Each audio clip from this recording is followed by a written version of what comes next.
ہے لبوں پر یہ ہے اعجاز تیرا، ذکر تیرا ہے لبوں پر یہ ہے اعجاز تیرا، نام پر آنکھ ہوئی تر یہ ہے اعجاز تیرا، نام پر آنکھ ہوئی تر یہ ہے اعجاز تیرا، نام پر تیرے کٹانے کو لیے پھرتے ہیں، نام پر تیرے کٹانے کو لیے پھرتے ہیں، پھر بھی ہے دوش پہ گر سر یہ ہے اعجاز تیرا۔ حسن حق ماند کبھی بھی نہیں اب ہونے کا، حسن حق ماند کبھی بھی نہیں اب ہونے کا، ایسے تو نے دیا اکبر یہ ہے اعجاز تیرا۔ بازوئے حق میں جو طاقت ہے وہ عباس کی ہے، بازوئے حق میں جو طاقت ہے وہ عباس کی ہے، یوں دیے دست برادر یہ ہے اعجاز تیرا۔ موت کے خوف سے آزادی دلائی ہم کو، موت کے خوف سے آزادی دلائی ہم کو، بحر ہستی کے شناور یہ ہے اعجاز تیرا۔ شوق سجدہ سے ہے لبریز جو یہ میری جبین، شوق سجدہ سے ہے لبریز جو یہ میری زمین، میری جبین ڈھونڈتی ہے یہ تیرا در یہ ہے اعجاز تیرا۔ نام نامی کی تیرے ہم پہ یہ تاثیر ہوئی، نام نامی کی تیرے ہم پہ یہ تاثیر ہوئی، واہ ہوئے قلب کے سب در یہ ہے اعجاز تیرا۔ سر بریدہ بھی تلاوت تو نے قرآن کی، سر بریدہ بھی تلاوت تو نے قرآن کی، کر دیا نیزے کو منبر یہ ہے اعجاز تیرا۔ لفظ یہ مجھ سے جو ہو پائے ہیں موضوع مولا، لفظ یہ مجھ سے جو ہو پائے ہیں موضوع مولا، جانتا ہوں کہ سراسر یہ ہے اعجاز تیرا۔ بخت اپنے پہ یوں اتراتا ہے طارق مولا، بخت پر اپنے یوں اتراتا ہے طارق مولا، نام تیرا میرے لب پر یہ ہے اعجاز تیرا۔ ذکر تیرا ہے لبوں پر یہ ہے اعجاز تیرا، عام نام پر آنکھ ہوئی تر یہ ہے اعجاز تیرا۔ حضرات آج 8 محرم شروع ہو گئی، اور یہ 8 محرم جو ہے یہ شہادتیں تو تمام کی تمام 10 محرم کی ہیں، لیکن 8 محرم کو حضرت عباس علمدار سے منسوب کیا جاتا ہے، سو ان کے حضور چند شعر ہیں۔ زیغم شیر خدا عباس ہے، زیغم شیر خدا عباس ہے، نازش دشت وغا عباس ہے، مصطفیٰ کو مرتضیٰ جیسے ملے، مصطفیٰ کو مرتضیٰ جیسے ملے، شبیر کو ایسی عطا عباس ہے، مصطفیٰ کو مرتضیٰ جیسے ملے، شبیر کو ایسی عطا عباس ہے، موسیٰ و شبیر میں نسبت ہے یہ، موسیٰ و شبیر میں نسبت ہے یہ، دست مولا کا عصا عباس ہے، دست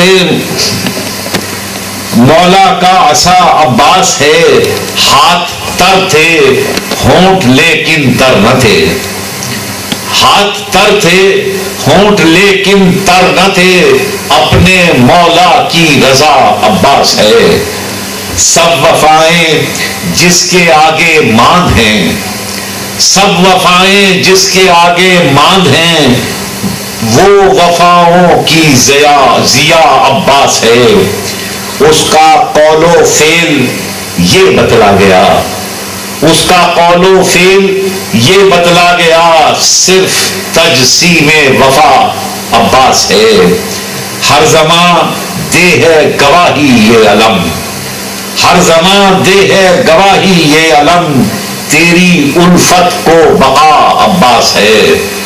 معرفت معصوم کی مقصود ہے، معرفت معصوم کی مقصود ہے، معرفت کی منتہا عباس ہے۔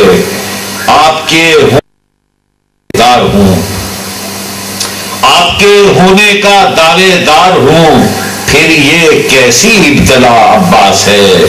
وہ کبھی مایوس ہو سکتا نہیں جس کے دل کا آسرا عباس ہے، وہ کبھی مایوس ہو سکتا نہیں جس کے دل کا آسرا عباس ہے۔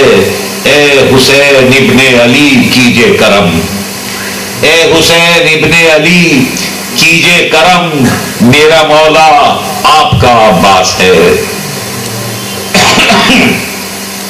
میرا مولا آپ کا عباس ہے، کشتی طارق کو کچھ خطرہ نہیں، کیونکہ اس کا ناخدا عباس ہے۔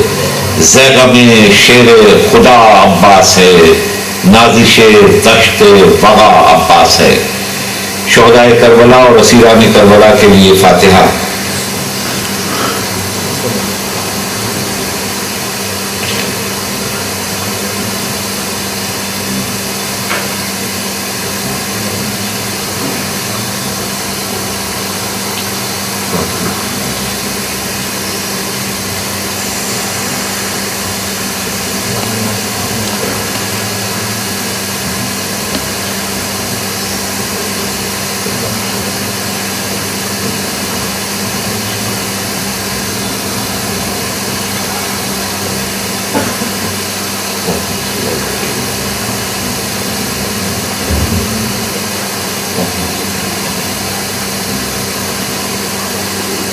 اعوذ باللہ من الشیطان الرجیم بسم اللہ الرحمن الرحیم الحمد للہ رب العالمین والصلاة والسلام علی صاحب التاج والمعراج والبراق والعلم دافع البلاء والوباء والقحط والمرض والعلم اسمہ مکتوب مرفوع مشفوع منقوش فی اللوح والقلم سید العرب والعجم جسمہ مقدس معطر مطہر منور فی البیت والحرم شمس الضحیٰ بدر الدجا صدر العلا نور الہدا کیف الورا مصباح الظلم جمیل الشیم شفیع الامم صاحب جود والکرم واللہ عاصمہ وجبریل خادمہ والبراق مرکبہ والمعراج سفرہ وسدرۃ المنتہی مقامہ وقاب قوسین مطلوبہ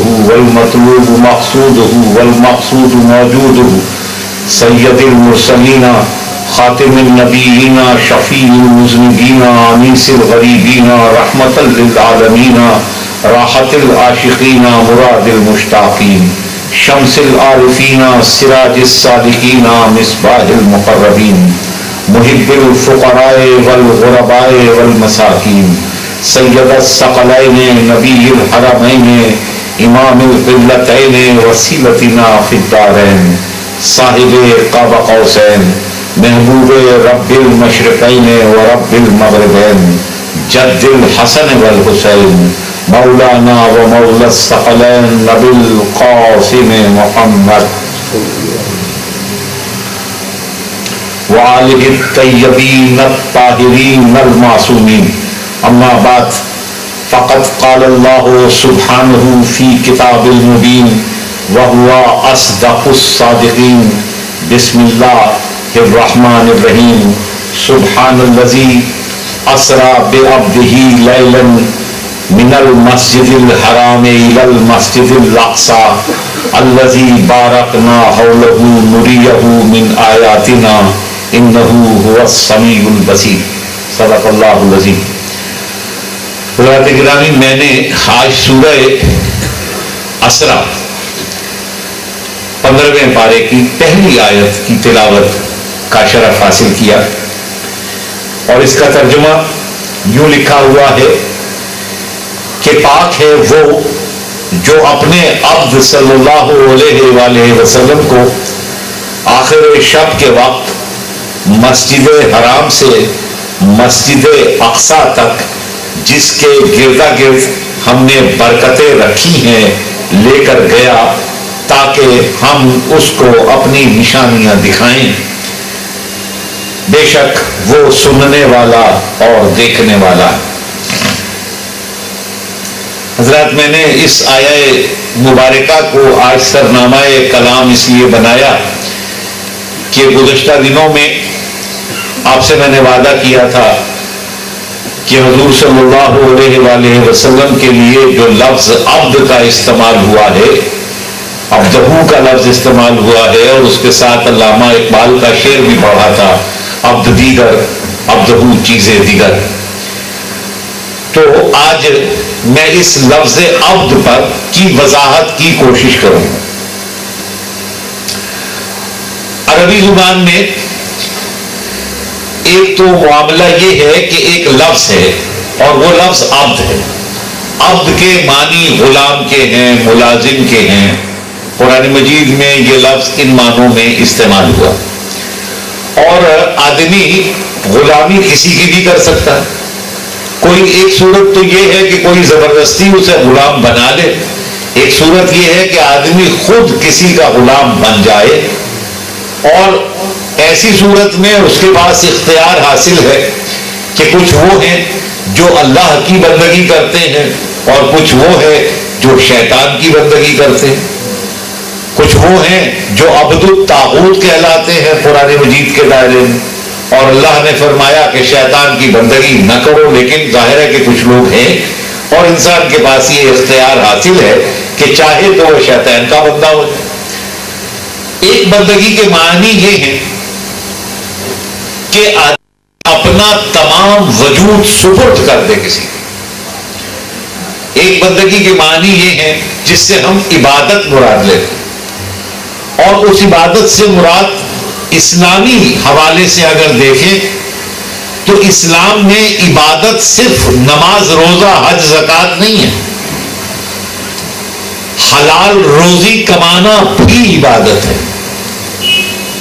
اور تبدع کرنا، کسی کی خدمت کرنا، کسی کا خیال رکھنا، اور صرف انسانوں کا نہیں، مسلمانوں کا نہیں، جانوروں کا بھی، یہ بھی سب عبادت میں شامل. اسی لیے حضور صلی اللہ علیہ وآلہ وسلم نے ارشاد فرمایا ہے کہ وہ جو عالم ہوتا ہے اس کا سونا بھی عبادت ہوتا ہے، کہ اگر وہ سو جائے تو بھی عبادت ہی میں شامل ہے. اس کا آرام کرنا، کیونکہ وہ آرام کرے گا تو آگے کام کرے گا. بہرحال تو ایک معنی جو ہے وہ عبد کے یہ ہے.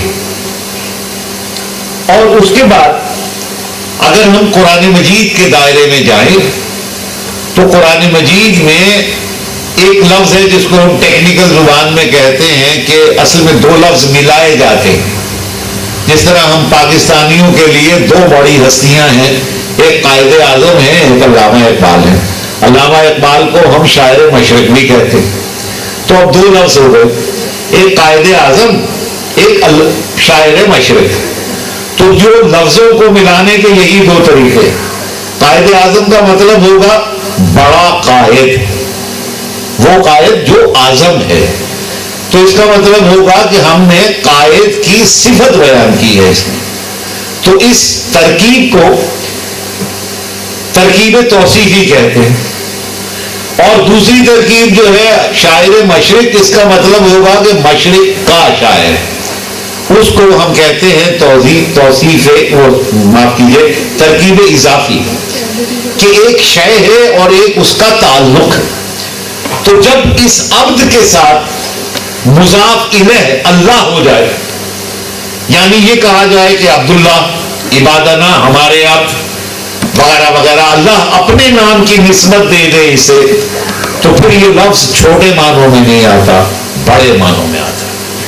قرآن مجید کے دائرے میں اگر ہم دیکھیں تو ہم یہ دیکھتے ہیں کہ صرف 3-4 مقام ایسے ہیں جہاں اللہ کی نسبت عبد کے ساتھ بنے اور بات نبی علیہ السلام کی نہ ہو. زیادہ تر تذکرہ جو ہے انبیاء کرام علیہ السلام کا. لیکن ایک آیت ہے مثلا ابھی میں نے گزشتہ دنوں میں تلاوت بھی کی تھی، آپ کے گوش گزار کی تھی، آپ کو یاد ہوگی، وَإِذَا سَأَلَكَ عِبَادِي أَنِّي فَإِنِّي قَرِيبٌ، کہ جب میرے بندے آپ سے میرے بارے میں سوال کرتے ہیں تو میں وہی ہوتا ہوں۔ تو یہاں پر ضروری نہیں ہے کہ سوال کرنے والا نبی ہو۔ اسی طرح حضرت خضر علیہ السلام کے لیے بھی قرآن مجید میں یہ آیا ہے کہ عبادنا رحمہ من عندنا علمہ من لدنا علما، کہ ہمارے عبدوں میں سے ایک عبد ہمارے عبادت گزاروں میں سے جسے ہم نے اپنے پاس سے خاص علم عطا کیا۔ تو حضرت خضر علیہ السلام کے بارے میں جو ہمارے ہاں مفسرین کرام ہیں، علماء کرام ہیں، وہ متفق نہیں ہیں کہ حضرت خضر علیہ السلام نبی ہیں۔ ایک تیسری صورت ہے اور وہ یہ ہے کہ یا ایتھا النفس المطمئنہ ارجعی الی ربک راضیۃ مرضیہ فادخلی فی عبادی وادخلی جنتی۔ تو یہاں پر بھی انبیاء کرام علیہم السلام مراد نہیں، باقی قرآن مجید میں جتنی آیات ہیں جب اللہ مضاف بنتا ہے تو پھر مراد انبیاء کرام ہوتی ہے کم سے کم۔ اور یہ میں بڑی ذمہ داری سے بات کر رہا ہوں کہ کم و بیش 125 آیات ہیں جن میں عبد کا مضاف الیہ اللہ ہے اور وہاں مراد انبیاء کرام علیہم السلام۔ اچھا، یہ عبد کا مسئلہ قرآن مجید میں صرف 7 مقام پر عبدہی یا عبدہو کا لفظ استعمال ہوا، اور ان 7 میں سے 6 مقامات وہ ہیں، نہیں 6 مقامات ہیں، 6 میں سے 5 مقامات وہ ہیں جہاں پر مراد صرف اور صرف حضور صلی اللہ علیہ وآلہ وسلم کی ذات اقدس ہو۔ وہ جو 5 مقامات ہیں وہ یہ ہیں کہ الحمدللہ الذی انزل عبدہ کتاب، تبارک الذی نزل الفرقان علی عبدہ، الیس اللہ بکاف عبدہ فاوحی علی عبدہ ما اوحی، هو الذی ینزل علی عبدہ آیات بینات۔ یہ کل 5 آیات ہیں۔ ایک آیت اور ہے جس میں لفظ عبدہ استعمال ہوا اور وہ وہاں پر مراد حضرت زکریا علیہ السلام کا ذکر ہے۔ حضور صلی اللہ علیہ وآلہ وسلم سے متعلق یہ صرف 5 آیات۔ ان 5 آیات میں سے اگر آپ ذرا سی ایک توجہ کریں تو بات یوں بنے گی کہ ایک آیت میں پڑھ چکا سبحان الذی اسری بعبدہ لیلا، ایک آیت جو ہے وہ یہ آ گئی انزل علی عبدہ الکتاب، ایک آیت آ گئی تبارک الذی نزل الفرقان علی عبدہ فاوحی علی عبدہ ما اوحی هو الذی ینزل عبدہ آیات بینات۔ تو ان جو 6 آیتیں ہیں ان میں سے 2 آیتیں وہ ہیں جن کا تعلق معراج شریف سے ہے، اور 3 آیتیں وہ ہیں جن کا تعلق قرآن مجید سے ہے۔ اب یہ بات میں آپ کو درمیان میں سے ایک بات بتا رہا ہوں کہ حضور صلی اللہ علیہ وآلہ وسلم کو اللہ تعالیٰ نے بہت سے القابات سے نوازا، بہت سے طریقوں سے مخاطب کیا۔ کبھی یاسین کہا، کبھی یا ایھا المزمل کہا، کبھی ایھا النبی کہا، کبھی ایھا الرسول کہا، کبھی ایھا المدثر کہا، بہت سے القابات۔ لیکن حضور صلی اللہ علیہ وآلہ وسلم کا ارشاد ہے کہ مجھے جو لفظ سب سے زیادہ پسند ہے وہ عبدہ ہے۔ یہ حضور صلی اللہ علیہ وآلہ وسلم کا اپنا ارشاد ہے کہ مجھے یہ لفظ سب سے زیادہ پسند ہے، اور حضور صلی اللہ علیہ وآلہ وسلم ہی نے فرمایا ہے کہ 2 معجزات ایسے ہیں جو مجھے ایسے عطا ہوئے کہ جو کسی اور کے پاس نہیں۔ 2 معجزات، میرے پاس لفظ نہیں ہے، میں یہ کہتا ہوں کہ حضور صلی اللہ علیہ وآلہ وسلم نے اپنے 2 معجزات پر ناز فرمایا۔ 2 معجزات پر، وہ 2 معجزات کیا ہیں؟ ایک معراج شریف اور دوسرے قرآن مجید۔ قرآن مجید حضور صلی اللہ علیہ وآلہ وسلم کی نظر میں معجزہ ہے، معراج تو معجزہ ہے ہی۔ اور اب اگر ہم ان آیتوں پر غور کرتے ہیں تو ہم یہ دیکھتے ہیں کہ عبدہ کا لفظ اللہ تعالیٰ کب استعمال کر رہا ہے؟ جب یا قرآن کا ذکر کرتا ہے یا معراج کا ذکر کرتا ہے۔ جو سب سے بڑی چیزیں حضور صلی اللہ علیہ وآلہ وسلم کی نظر میں ہیں، اور ظاہر ہے اگر ان کی نظر میں ہے تو واقعتاً سب سے بڑی چیز ہے، وہ اعلیٰ ترین چیزوں کا جب ذکر کرتا ہے تو حضور صلی اللہ علیہ وآلہ وسلم کے لیے عبدہ کا لفظ استعمال کرتا ہے۔ اور اس لیے عبدہ کے معنی وہ نہ سمجھیے کہ ہم نے جس طرح یہ سمجھ لیا کہ نعوذ باللہ من ذالک، جیسے کچھ سمجھتے ہیں کہ وہ بشر ہیں ہماری طرح کے نہیں۔ اقبال نے اسی لیے کہا کہ عبد دیگر عبدہ چیزیں دیگر، عبد اور چیز ہے اور عبدہ اور چیز ہے۔ ماں سراپا انتظار، ہم لوگ جو ہیں وہ سر سے پیر تک انتظار ہی انتظار ہے، او منتظر، اور وہ ہیں جن کا انتظار کیا جاتا ہے۔ تو ہم میں اور حضور صلی اللہ علیہ وآلہ وسلم میں یہ فرق ہے، یہ فرق عبد اور عبدہ کا فرق، کہ عبد وہ ہے جو انتظار کرتا ہے اور عبدہ وہ ہے جس کا انتظار کیا جاتا ہے۔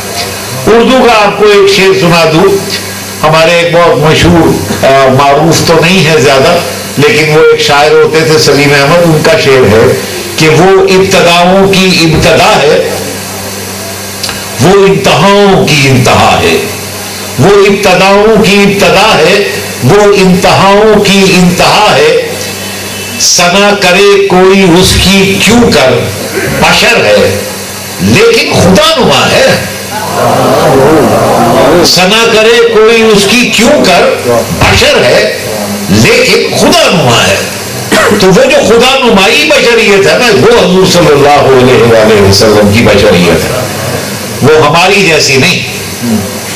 ہم تو اگر ان کی کسی شے سے کوئی شخص نسبت اس طرح کی دے لے کہ یہ میرے جیسی ہے، نعوذ باللہ من ذالک، یہ بہت بڑی بے ادبی ہوگی، بہت بڑی بے ادبی ہوگی کہ حضور صلی اللہ علیہ وآلہ وسلم سے جو شے نسبت حاصل کر لے، کوئی بھی شے جو شے نسبت حاصل کر لے، وہ اتنی بڑی ہو جاتی ہے کہ ہمارے ایمان ہے، ہم مسلمانوں کا ایمان ہے کہ وہ اپنی نوع میں اعلیٰ ترین ہوتی۔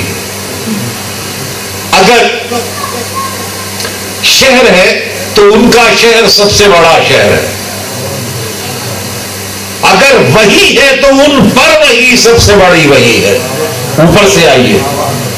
اگر اللہ نے کتابیں نازل فرمائی ہیں تو جو ان پر نازل فرمائی وہ سب سے بڑی ہے۔ سو جو شے ان سے منسوب ہو جائے وہ اپنی نوع میں اعلیٰ ترین شے ہوتی، کسی اور کی، یہ ہماری ایمانیات ہے اور ہونی چاہیے۔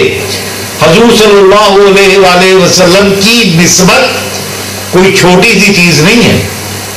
ایک صاحب نے یہ لکھا ہے کہ فرض کرتے ہیں کہ ایک جانور تھا، اونٹ تھا، ہزار لاکھوں کروڑوں اونٹ ہوئے، ان میں سے ایک اونٹ تھا، اس کی ایک کھال تھی، کھالیں بھی ہزاروں کروڑوں ہوئی، ان میں سے کھال کا ایک حصہ وہ ہے جس سے وہ پاپوش بن گیا جو حضور کے پیروں میں آ گیا، ٹھیک ہے، حضور صلی اللہ علیہ وآلہ وسلم کے پاؤں مبارک میں وہ پاپوش آ گیا۔ اب وہ پاپوش پہن کر حضور صلی اللہ علیہ وآلہ وسلم کہیں سے گزرے، کہیں سے بھی گزرے تو کروڑ ہا ذرات ہے، ان کروڑ ہا ذرات میں سے کچھ ذرے اس پاپوش سے مس ہو گئے، اس پاپوش سے کچھ وہ ہیں جو مس ہو کر نہیں رہ گئے، کچھ وہ ہیں جو اس پاپوش سے مس ہو کر چمٹ گئے، ٹھیک ہے نا۔ سو وہ جو ذرے ہیں، وہ ذرے جو حضور صلی اللہ علیہ وآلہ وسلم کے پاپوش سے چمٹ گئے، وہ جب حضور معراج پر گئے تو وہ ساتھ تھے، یہ حضور کی نسبت ہے. حضور صلی اللہ علیہ وآلہ وسلم کی نسبت یہ ہے کہ اگر ان سے کوئی چمٹ گیا تو وہ اپنے اعلیٰ ترین مقام پر ساتھ لے جاتے ہیں. چمٹنے والا ارذل ترین ہی کیوں نہ ہو لیکن چمٹ جائے صحیح تو پھر وہ اپنے اعلیٰ ترین منازل میں ساتھ رکھتے ہیں. یہ حضور صلی اللہ علیہ وآلہ وسلم کی رحمت للعالمین ہے. اور اللہ نے یہ جو میں نے جو یہ بات کی ہے یہ مذاق میں نہیں کی, یہ بالکل حقیقت ہے. یہ قرآن سے احادیث سے ثابت ہے کہ حضور صلی اللہ علیہ وآلہ وسلم اپنے پاپوش کے ساتھ تشریف لے گئے تھے اور جو شے چمٹی ہوئی تھی وہ ساتھ.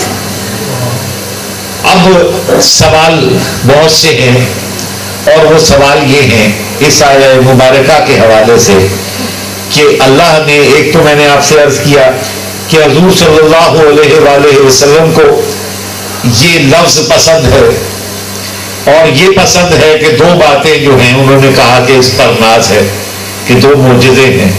لہذا اللہ نے قرآن مجید میں یہ سلیقہ رکھا. میں اس بات کو ذرا سا اور طریقے سے کہہ رہا ہوں, ممکن ہے کچھ اصحاب یوں کہیں, ان کی میں مخالفت نہیں کرتا لیکن میں اب بات اسی طرح کہوں گا. ممکن ہے کچھ لوگ یوں کہیں کہ کیونکہ قرآن مجید اور معراج شریف کے واقعات کے وقت حضور صلی اللہ علیہ وسلم کے لیے لفظ عبدہ استعمال کیا اس لیے حضور کو یہ لفظ پسند ہے. میں یوں کہتا ہوں حضور کو یہ لفظ پسند ہے اس لیے قرآن نے یہ لفظ معراج اور قرآن کے لیے استعمال کیا. حضور صلی اللہ علیہ وسلم کو پسند, لہذا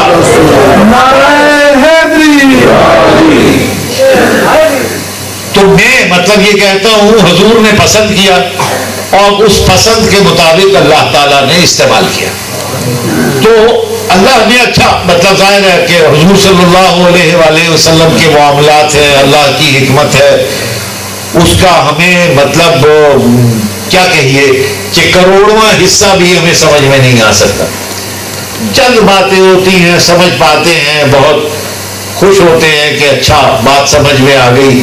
کسی اور بڑے سے بات ہو تو پتہ چلے جو ہمیں بات سمجھ آئی تھی وہ تو ذرا سا ذرہ تھا. بہرحال ہمیں جو ذرہ ملا ہے ہم اس کی بات کرتے ہیں. تو ایک بحث ہے اور وہ بحث یہ ہے بہت سے لوگوں نے کی ہے کہ حضور صلی اللہ علیہ وآلہ وسلم کی معراج اقدس جو ہے وہ جسمانی ہے کہ نہیں ہے. کچھ لوگوں نے بحث کی ہے اس پر. تو اب کیا قرآن مجید اس پر خاموش ہے؟ نہیں, قرآن مجید نے صرف ایک لفظ استعمال کیا, سبحان الذی اسریٰ بعبدہ. عبد کا لفظ اسی سے میں نے آپ سے عرض کیا تھا عبادت بنتی ہے. عبادت بغیر جسم کے نہیں ہوتی. عبادت بغیر جسم کے نہیں ہوتی. جب آپ یہاں سے دنیا سے تشریف لے جائیں گے, ہم سب نے جانا ہے, تو وہاں عبادت نہیں ہے. عبادت اسی جسم کے ساتھ. تو حضور صلی اللہ علیہ وآلہ وسلم کے لیے اس لفظ کو استعمال کرنے کی ایک وجہ یہ ہے کہ وہ منہ بند کر دیے جائیں. قرآن میں موجود ہے عبدہ کا لفظ ہے. اب آپ کہیں کہ جناب ایسے کیسا ممکن ہے؟ میں نے آپ سے کہا تھا نا کہ اللہ تعالیٰ کا حضور صلی اللہ علیہ وآلہ وسلم سے وہ تعلق ہے کہ اعتراض ادھر کریں وارد اللہ پر ہو جاتا ہے. تو اللہ نے یہ نہیں کہا کہ حضور صلی اللہ علیہ وسلم تشریف لے گئے, کہا کہ سبحان ہے وہ جو ساتھ لے کر گیا. اعتراض کرو لے جانے والے پر اعتراض, جانے والے پر اعتراض نہیں, لے جانے والے پر اعتراض کہ وہ ہے جو لے کر گیا. اور کیا بات ہے, ایک صاحب نے لکھا ہے کہ حضور صلی اللہ علیہ وآلہ وسلم کی مائیت اللہ کو ایسی بھائی کہ اپنے کو سبحان کہہ گیا, اپنے کو سبحان کہہ گیا کہ بہت بڑا ہے, بہت بلند والا ہے, سبحان ہے وہ جو اپنے عبد کے ساتھ چلا, جو اپنے عبد کو لے کر چلا. اب جناب والا ایک بحث اور ہے، اور وہ یہ ہے کہ ہم نے یہ پڑھا کہ مسجدیں، اب میں ایک بات درمیان میں ایک عرض کر دوں کہ قرآن مجید کے دائرے میں کچھ لفظ ہوتے ہیں، اور ہر علم میں ایسا ہوتا ہے، صرف قرآن مجید کا مسئلہ نہیں ہے، ہر علم کا ایسا مسئلہ ہے کہ کچھ لفظ ہوتے ہیں لیکن اس ایک خاص علم کے دائرے میں وہ لفظ جو ہیں وہ اصطلاح بن جاتے ہیں. جس طرح ایک لفظ ہے، عام سا لفظ ہے رسول. رسول کا لفظی ترجمہ کیا ہے؟ پیغام رساں، پیغام پہنچانے والا. نبی، نبی کا لفظی ترجمہ کیا ہے؟ آنے والے وقت کی باتیں بتانے والا. مسجد، مسجد کا مطلب کیا ہے؟ جہاں سجدہ کیا جائے. یہ طے نہیں ہے کسے، گرامر کے حساب سے ہر وہ جگہ جہاں سجدہ ہو رہا ہے، حق کو ہو رہا ہے کہ باطل کو ہو رہا ہے، لغت کے اعتبار سے مسجد ہے. لیکن یہ سارے لفظ جو ہیں یہ ہماری اصطلاحیں ہیں. جب ہم رسول کہتے ہیں تو اس سے مراد اللہ کے وہ منتخب افراد ہوتے ہیں جنہیں اللہ نے چنا اور ان پر اپنی وحی نازل فرمائی، انہیں لوگوں کی ہدایت کے لیے مبعوث فرمایا اور انہیں اپنی کتاب سے بھی نوازا. نبی بھی ایسے ہی ہے، مسجد بھی ایسے ہی ہے. لہذا عبدہ کا لفظ بھی اصطلاح قرآن مجید ہے، لفظ نہیں ہے. اس کا ترجمہ نہ کیجیے. تو عبدہ کا مطلب کیا ہوگا کہ عبدہ صلی اللہ علیہ وآلہ وسلم، بہت بلند و بالا ہے وہ جو اپنے عبد صلی اللہ علیہ وآلہ وسلم کو ساتھ لے کر گیا ہے. ٹھیک ہے، یہ اصطلاح ہے قرآن مجید. اسی طرح اب آگے چلیے تو کچھ باتیں ہوتی ہیں، یہ ہر علم میں ہوتا ہے کہ کچھ اصطلاحیں ہوتی ہیں.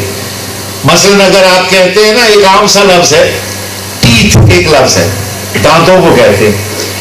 اچھا، اب اگر کوئی آپ جنگی صورتحال پڑھ رہے ہوں، لکھ رہے ہوں، بیان کر رہے ہوں اور اس میں کہا جائے کہ ٹیتھ اتنے تھے، تو ٹیتھ سے مراد کیا ہوگی؟ لڑنے والے. وہ جو فوج میں انجینئرنگ کور ہوتی ہے، میڈیکل کور ہوتی ہے، دوسری کوریں ہوتی ہیں، وہ ٹیتھ میں شامل نہیں ہوتی. فوجی ہوتے ہیں، لڑنے والے نہیں ہوتے. تو اسی طرح ٹیتھ کے معنی وہاں بدل جاتے. اسی طرح ہر علم میں ایسا ہوتا ہے. تو قرآن مجید کے دائرے میں بھی ایسا ہی ہے، اور ہمیں اس بات کا خیال رکھنا چاہیے کہ کہاں لفظ لفظ ہے اور کہاں لفظ اصطلاح ہے. اسی طرح آپ آگے دیکھتے ہیں مسجد حرام.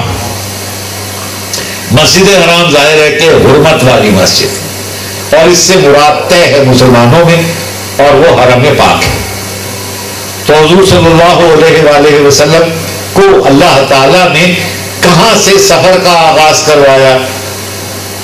حرم پاک سے، مسجد حرام سے، الی المسجد الاقصی.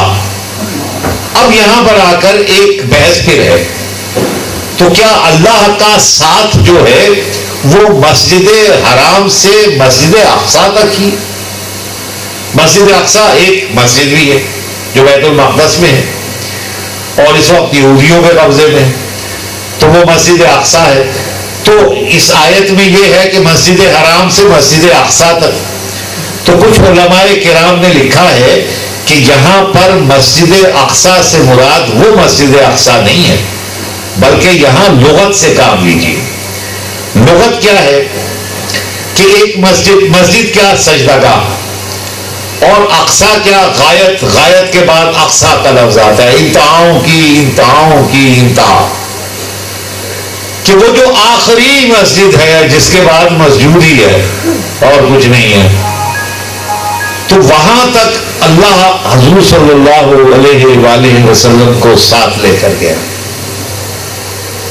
اچھا صاحبو، میں نے آپ سے ایک بات عرض کی تھی، اور وہ بات یہ تھی کہ حضور صلی اللہ علیہ وآلہ وسلم کے پاپوش مبارک کے ساتھ جو ذرے چمٹ گئے وہ معراج تک پہنچ گئے. افراد میں سے کوئی ایسا ہے جو معراج تک گیا حضور کے ساتھ؟ یہاں ہمارے بزرگ نے نفی میں سارے لایا ہے، میں اس بات میں سارے لاتا ہوں، دلیل دیتا ہوں. اور روایت کی دلیل نہیں دوں گا. جب انسان پیدا ہوتا ہے تو پیدا ہونے سے پہلے شکم مادر میں ہوتا ہے، اور شکم مادر میں آنے سے پہلے کہاں ہوتا ہے؟ صلب پدر میں ہوتا ہے. درست کہہ رہا ہوں؟ تو حضور صلی اللہ علیہ وآلہ وسلم جب معراج پر تشریف لے گئے تو جناب فاطمہ کی ولادت نہیں ہوئی ہے. سیدہ خاتون جنت کی ولادت نہیں ہے. اس کے 2 برس 3 برس بعد کی بات ہے ولادت. تو ساتھ ایک ہی ذات ہے جناب سیدہ کی.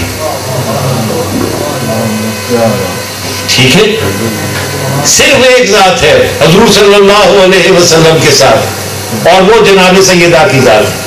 اور وہ جو حضور صلی اللہ علیہ وآلہ وسلم نے فرمایا ہے نا کہ یہ میرے جگر کا ٹکڑا ہے، کیسے ممکن ہے کہ حضور صلی اللہ علیہ وسلم ذرات کو ساتھ لے جائیں، جگر کا ٹکڑا ساتھ نہ؟ تو ایک ہی ذات ہے جو حضور صلی اللہ علیہ وآلہ وسلم کے ساتھ معراج میں موجود ہے. تو جناب والا بات یہ ہے کہ ہم مسلمان بھی بہت عجیب و غریب قوم ہیں دنیا کی.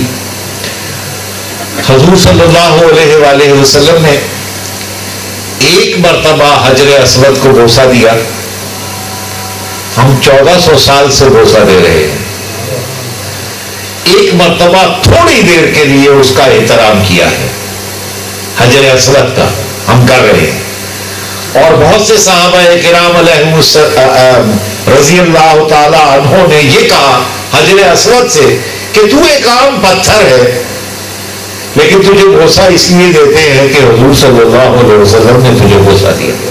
اور ظاہر ہے ہم جو بوسہ دیتے ہیں اسی محبت میں بوسہ دیتے ہیں، اسی تعلق میں بوسہ دیتے ہیں. لیکن جن افراد کا احترام سکھایا، پتھر کا احترام تو یاد ہے، افراد کا احترام بھول گئے.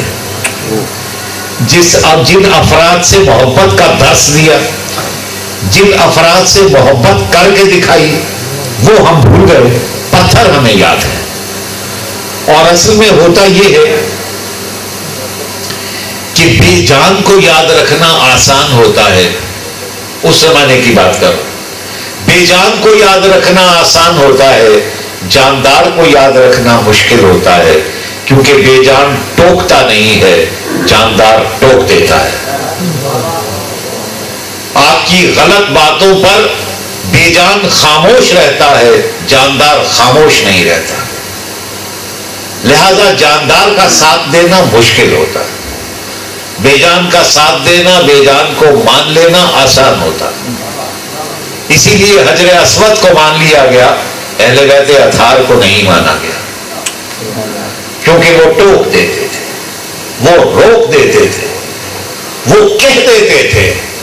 ان کی زبانیں حق گوئی کی آشنا تھی.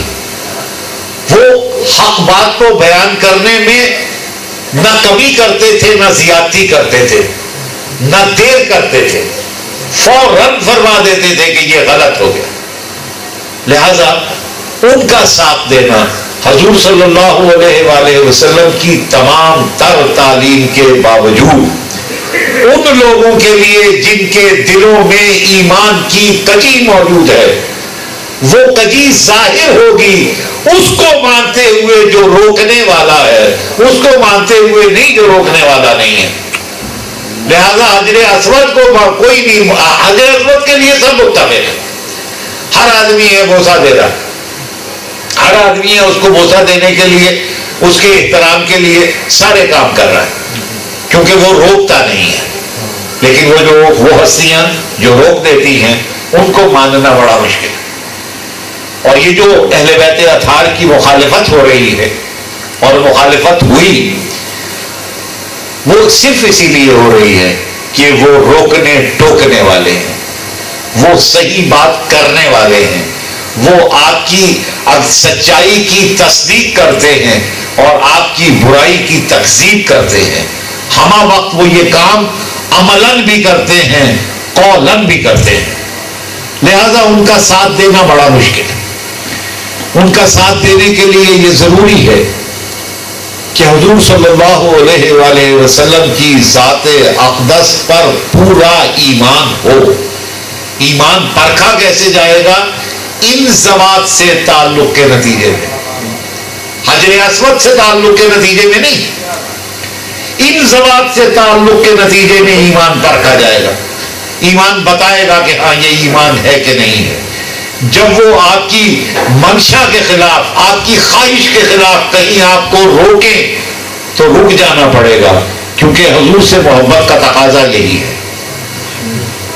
ٹھیک ہے نا؟ یہ مشکل کام. حجر اسود کو ماننا آسان کام ہے، اہل بیت اطہار کو ماننا مشکل کام ہے. اور اس کو ماننے کے لیے آدمی کو بڑا ہونا پڑے گا، آدمی کو اپنی خواہشات کو ترک کرنے کا حوصلہ ہونا چاہیے. اسے معلوم ہونا چاہیے کہ جسے اگر میں حق سمجھ رہا ہوں، غلطی سے وہ حق نہ نکلے تو اس سے کیسے چھٹکارا حاصل کرنا. یہ اہل بیت اطہار کی حیثیت ہے اسلام میں. حضور صلی اللہ علیہ وآلہ وسلم کی ذات اقدس، اور یہی وجہ ہے کہ ان سے روگردانی کرنے کی ایک رسم بھی ہے. رسم یہ ہے کہ انہیں یہ اہمیت ہی نہ دی جائے کہ ان سے پوچھا جائے، کیونکہ اگر ان سے پوچھ لیا جائے گا تو وہ حق کہنے سے گریز نہیں کریں گے، وہ حق کے لیے جان دینے سے بھی گریز نہیں کریں گے. وہ صرف اپنی جان نہیں، اپنے خاندان کی جان دینے سے بھی گریز نہیں کریں گے. لہذا ان سے کنارہ کشی ضروری ہے یا ان کو ختم کرنا ضروری ہے. ان کو ختم کر دیں یا ان سے کنارہ کشی کر لیں تو آپ مسلمان نہ ہوتے ہوئے مسلمان ہونے کے دعوے دار ہو سکتے ہیں. مسلمان آپ نہیں ہیں لیکن آپ کے دعوے کو کوئی باطل کہنے والا نہیں ہے. آپ نے کہا کہ میں مسلمان ہوں کیونکہ میں نمازیں پڑھتا ہوں، کیونکہ میں یہ کرتا ہوں، کیونکہ میں حجر اسود کی تعظیم کرتا ہوں تو میں مسلمان ہوں. آپ کی تقسیم نہیں کوئی کر سکتا. ہاں اگر یہ لوگ ہیں تو پھر یہ تقسیم خود بخود ہو جائے گی. اس لیے ضروری ہے کہ اپنے کفر کو اسلام بنانے کے لیے ان کو مٹانا ضروری ہے. اپنے کفر کو اسلام بنانے کے لیے ان کو مٹانا ضروری ہے، اور یہی کام ہے جو یزید کرنے کی کوشش کر رہا ہے. بڑی سخت سی باتیں کر دی ہیں میں نے. اپنے کفر کو اسلام بنانا ہو تو ان سے کنارہ کشی کر لو یا ان کو ختم کر دو، ورنہ تمہارا کفر بن جائے گا اور وہ کفر زیادہ اجاگر ہو جائے گا اگر یہ موجود ہے تو. لیکن یہ بات سمجھ میں نہیں آئی یزید کے کہ یہ وہ ہستیاں ہیں کہ انہیں مٹانے کے چکر میں کائنات مٹ جاتی ہے. یہ نہیں مٹ سکتے. میں نے آپ سے کل عرض کیا تھا کہ یہ اللہ کی پہچان ہے اور اللہ کی پہچان تو قیامت تک قائم ہے. سو انہیں جو مٹانے کی کوشش کرے گا، یاد رکھیے میں ایک مختصر سی بات کر دوں کہ ہم سمجھتے ہیں کہ سب سے بڑا گمراہ جو ہے کائنات کا وہ شیطان ہے. یہی کہتے ہیں نا ابلیس کو سب سے بڑا گمراہ ہے. نہیں صاحبو، شیطان سب سے بڑا گمراہ نہیں ہے. شیطان سب سے بڑا گمراہ نہیں ہے. نمبر ایک اس لیے کہ اس نے شرک نہیں کیا. ٹھیک ہے نا، اس نے شرک نہیں کیا. اللہ کی حکم دوری تو کی ہے، شرک نہیں کیا. نمبر ایک. نمبر دو، شیطان کو یہ علم ہے قرآن مجید کے مطابق کہ اس نے اللہ کی قسم کھا کر کہا کہ اے اللہ میں تیرے بندوں کو گمراہ کروں گا علاوہ ان کے جنہیں تو نے اپنے لیے خالص کر لیا ہے. تو شیطان جن ہستیوں پر ہاتھ ڈالنے سے گریز کرتا ہے، یزید نے اس پر ہاتھ ڈال دیا. تو شیطان بہت چھوٹی سی چیز رہ گیا. شیطان نے بارگاہ الہی میں وعدہ کیا ہو کہ ان ہستیوں کے علاوہ انہیں کوشش بھی نہیں کروں گا. شیطان کو پتا ہے کہ یہ میرے بہکاوے میں آ ہی نہیں سکتے, تو اس نے یہ کہا ہے کہ میں کوشش ہی نہیں کروں گا. ہاں کوشش کروں گا تیرے بندوں کو گمراہ کرنے کی, علاوہ ان کے جن کو تو نے اپنے لیے خالص کیا. لیکن وہ لوگ جو ان بندوں کو گمراہ کرنے کی کوشش کریں جن کے گمراہ نہ ہونے کی قسم اللہ نے کہی ہو, جن کے حق پر رہنے کی سند رسول صلی اللہ علیہ وسلم نے دی ہو, تو وہ ابلیس سے کتنا بڑا ہوگا. ابلیس تو بہت چھوٹی سی چیز رہ گیا. ابلیس نے استثناء رکھی ہیں.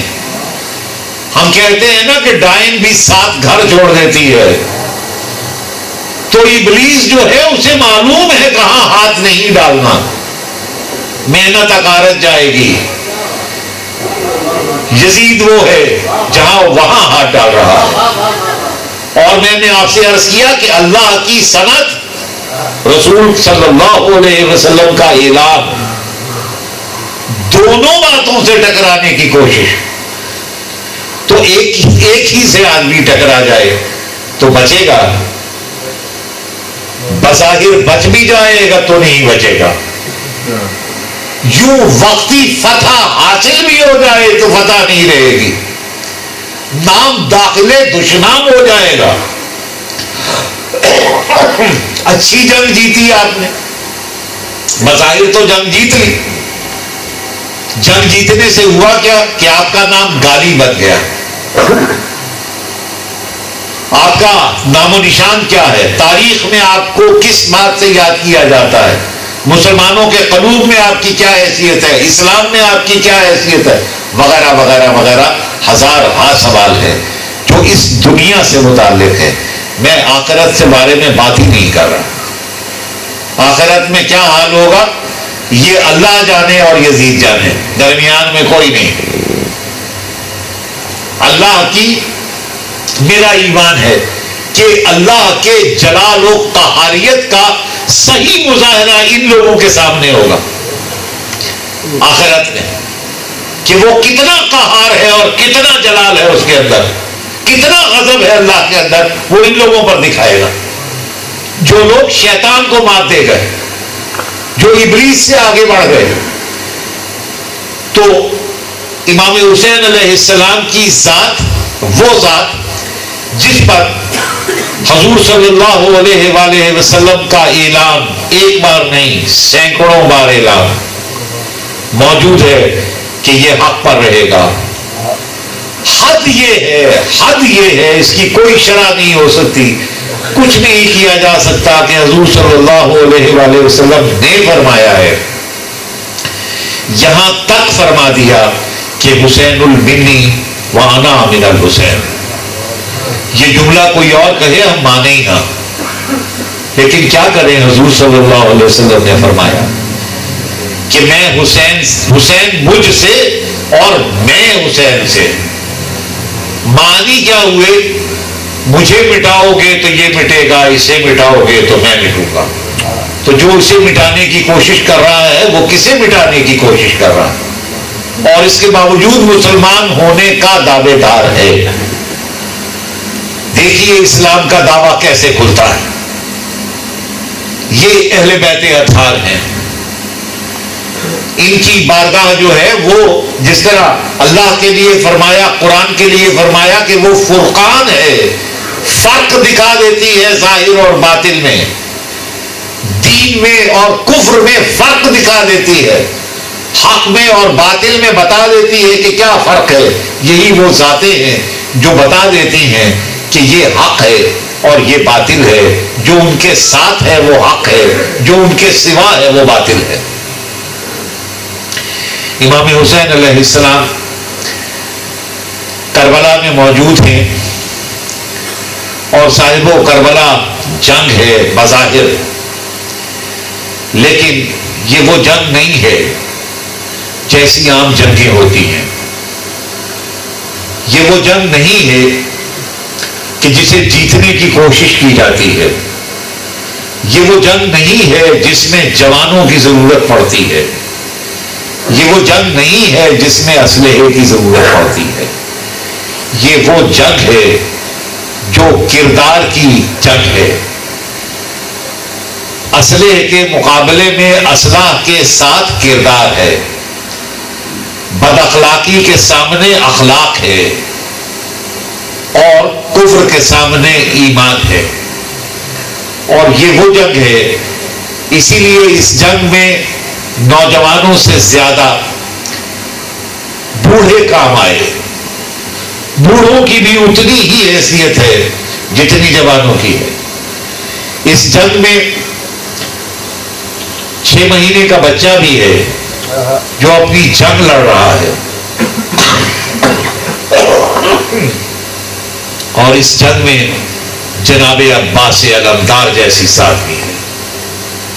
جناب عباس علمدار وہ ذات ہے کہ یہ کہا جاتا ہے، ایک روایت ہے کہ حضرت علی اکبر علیہ السلام اور حضرت عباس جب بازار میں نکلتے تھے تو دکاندار چیزیں فروخت کرنا اور خریدار چیزیں خریدنا بھول جاتے تھے. ان کے حسن و جمال کو دیکھ کر ایسے محو ہوتے تھے کہ وہ بیچنا بھول جاتا تھا، یہ خریدنا بھول جاتا تھا. اتنے حسین ہیں. اور یہ حسن جو ہے یہ زنانہ نہیں مردانہ حسن ہے. مردانہ حسن سے میری مراد ہے کہ اس میں قوت اس قدر ہے کہ جناب عباس کے بارے میں یہ مشہور ہے کہ گھوڑے پر بیٹھ کر اگر غصے میں اپنے گھٹنوں کو دباتے تھے تو پسلیاں ٹوٹ جاتی تھی گھوڑے کی. جناب عباس کے بارے میں ایک بات اور مشہور، وہ بھی مطلب بڑی عجیب سی بات ہے روایت، کہ حضرت علی اکبر سے حضرت عباس کا قد تھوڑا سا بڑا تھا. اور جب بازار میں چلتے تھے تو حضرت عباس سر جھکا کر چلتے تھے. ان سے کسی نے پوچھا کہ جب جناب علی اکبر ساتھ ہوتے ہیں تو آپ سر جھکا کر کیوں چلتے ہیں؟ کہا کہ یہ شبیہ پیغمبر ہے، سر اونچا نہیں کرنا چاہتا. ایک روایت. تو جناب عباس طاقت میں اور اپنی محبتوں میں بہت شدید ہے. محبتوں میں شدت کا عالم یہ ہے کہ حضرت امام حسین علیہ السلام کے بھائی ہیں لیکن جناب فاطمہ کی اولاد نہیں ہے. لہذا کبھی امام حسین علیہ السلام کو بھائی ہی نہیں کہا. امام حسن مجتبی علیہ السلام اور امام حسین علیہ السلام کو ساری زندگی بھائی ہی نہیں کہا، مولا کہا. جب کہا مولا کہا، بھائی نہیں کہا. امام حسین علیہ السلام نے امام حسن مجتبی علیہ السلام نے ہمیشہ بھائی کہا اور انہوں نے ہمیشہ مولا کہا. اور یہ جو اتنا غسیلہ ہے، اتنا جری ہے، اتنا بہادر ہے، اتنا طاقتور ہے، اتنا شجاع ہے، اس سے امام حسین علیہ السلام نے شب عاشور کام یہ لیا کہ فرمایا عباس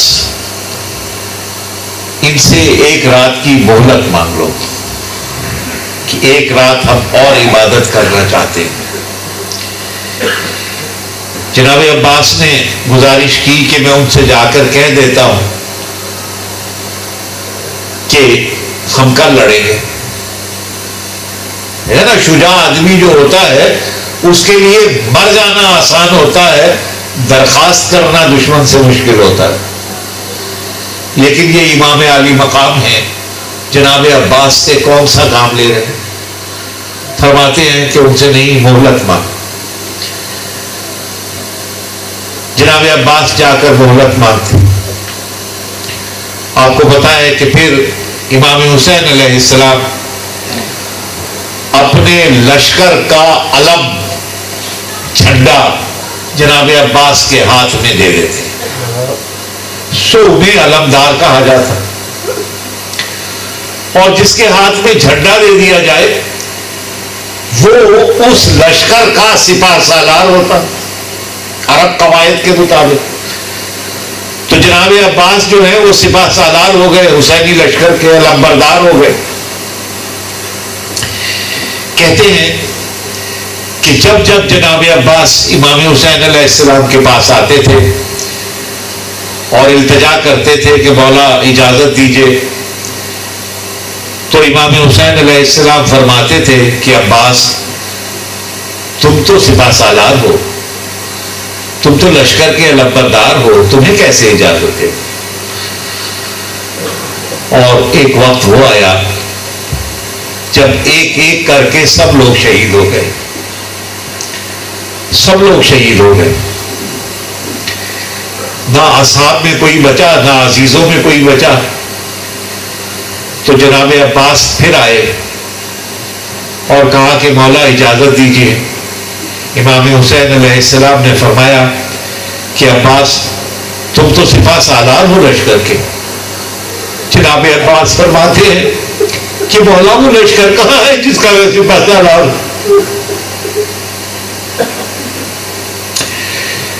پھر روایت ہے کہ جناب سکینہ کی سفارش پر جناب عباس کو جانے کی اجازت ملی,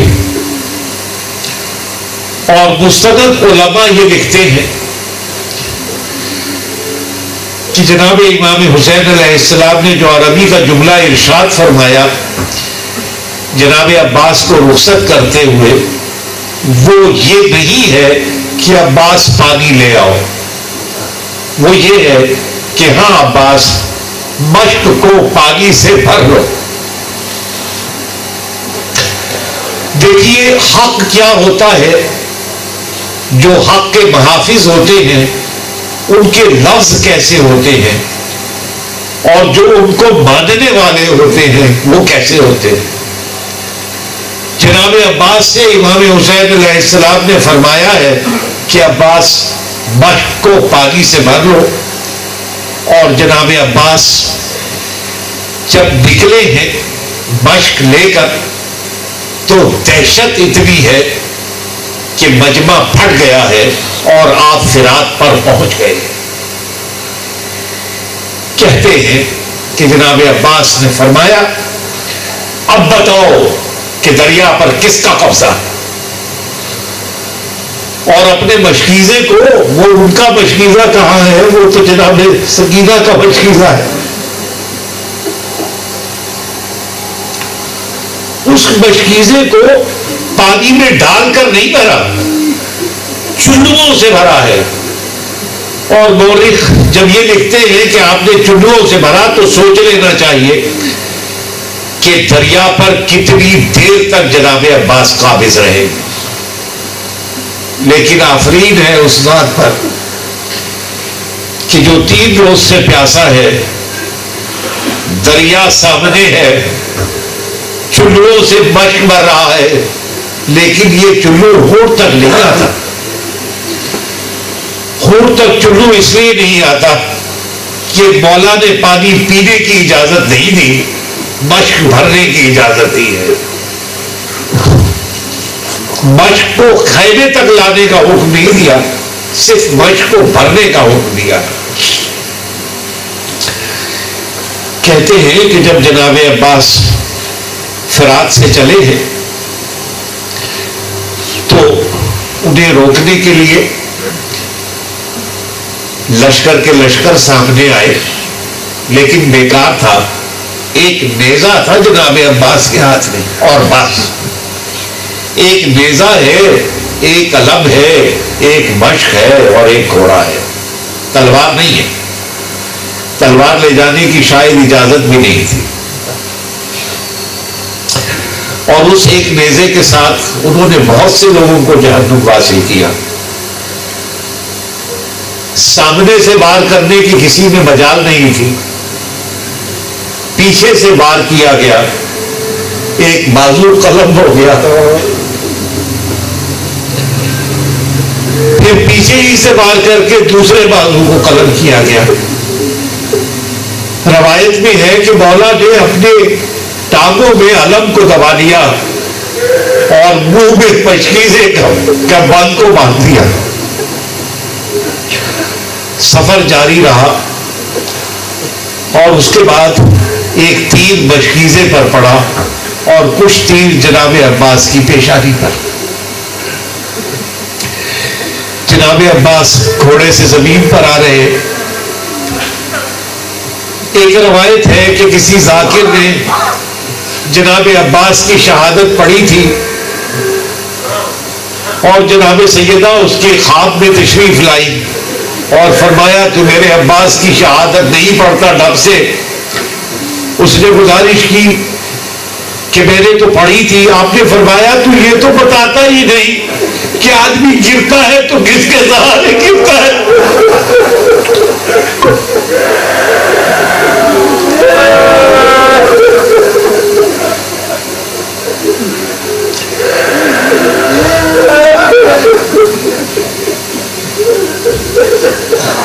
جناب عباس نے گھوڑے سے زمین پر آئے تو امام حسین علیہ السلام کو مدد کے لیے نہیں پکارا، بس کہا کہ بھیا مولا آخری سلام قبول کیجیے.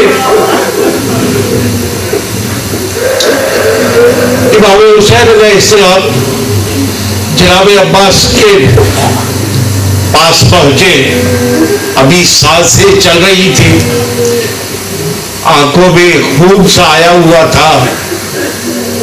مولا حسین نے اپنا سر، ان کا سر ان کے اپنے زانو پر رکھا، ہاتھ سے آنکھوں پر آئے ہوئے خون کو صاف کیا.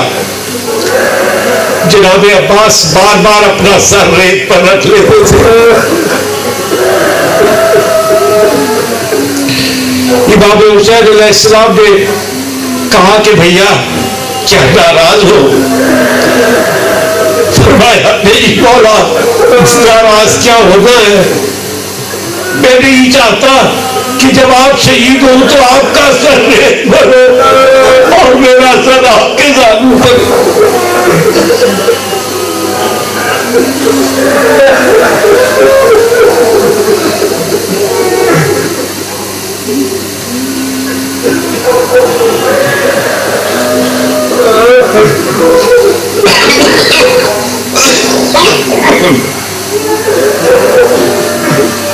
اللہم صلی علی سیدنا و مولانا محمد وعلی آل سیدنا و مولانا محمد وبارک وسلم. رب معبود جو بات غلط ہو گئی ہو اسے معاف فرما دے. رب معبود ہماری حاضری کو قبول فرما. رب معبود حضور صلی اللہ علیہ وآلہ وسلم اور ان کے اہل بیت اطہار کے صدقے میں، شہداء کربلا کے صدقے میں ہمارے جسمانی، قلبی، روحانی، سماجی، گھریلو، آئلی، قومی، ملی مشکلات کو آسان فرما. رب معبود پاکستان کو اندرونی اور بیرونی دشمنوں سے محفوظ رکھ. رب معبود ہماری زبانوں کو حضور صلی اللہ علیہ وآلہ وسلم اور ان کے آل اطہار کے اذکار سے معطر رکھ. ہمارے قلوب کو ان کی یادوں سے آباد رکھ. غم حسین کے سوا کوئی غم نہ دینا. اللہم صلی علی سیدنا و مولانا محمد وعلی آل سیدنا و مولانا محمد.